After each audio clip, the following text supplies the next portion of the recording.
Well, this week, Farm Bureau members are here in Miles City for the Montana Farm Bureau Federation's summer meeting. Now, the main objective is to review grassroots policy that ultimately guides the association.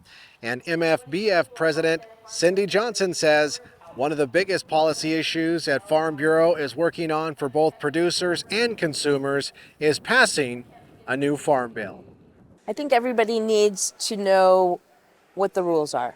And without a good farm bill, we have no good trade policy. We don't have good risk management, which is really critical for farmers and ranchers in Montana.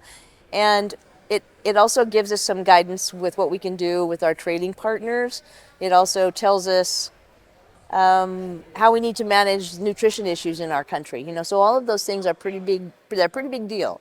The Montana Farm Bureau Federation also works very closely with the American Farm Bureau Federation on federal lands issues, which of course are very important to ranchers who utilize America's public lands for grazing. When I come out here, I try to look at the variety of issues facing our members, and right now a lot of it is very regulatory in nature. The Bureau of Land Management had proposed a public lands rule last year, and we worked very closely with Montana Farm Bureau and all the farm bureaus across the West, and also other folks who are multiple users on this public land to make sure that BLM knew our concerns. And so gave them an update today. That public lands rule went into effect yesterday on June 10th.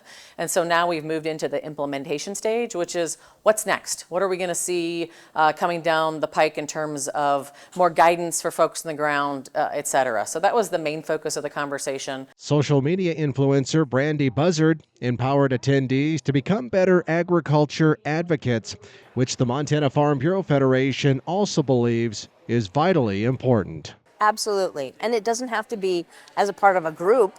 You don't have to be a big bunch in order to send that message. It can be one-on-one. It could be a conversation like this.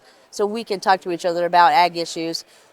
If I have a question about agriculture and you're an expert, then I can trust you to tell me the right story. Everybody in this room could be a great advocate, and most of them are, for sure. But that's one of the purposes of Montana Farm Bureau, is to promote that message of good, safe products that we can trust. Of course, it's becoming more important than ever to work together as an industry and continue to tell agriculture's important story.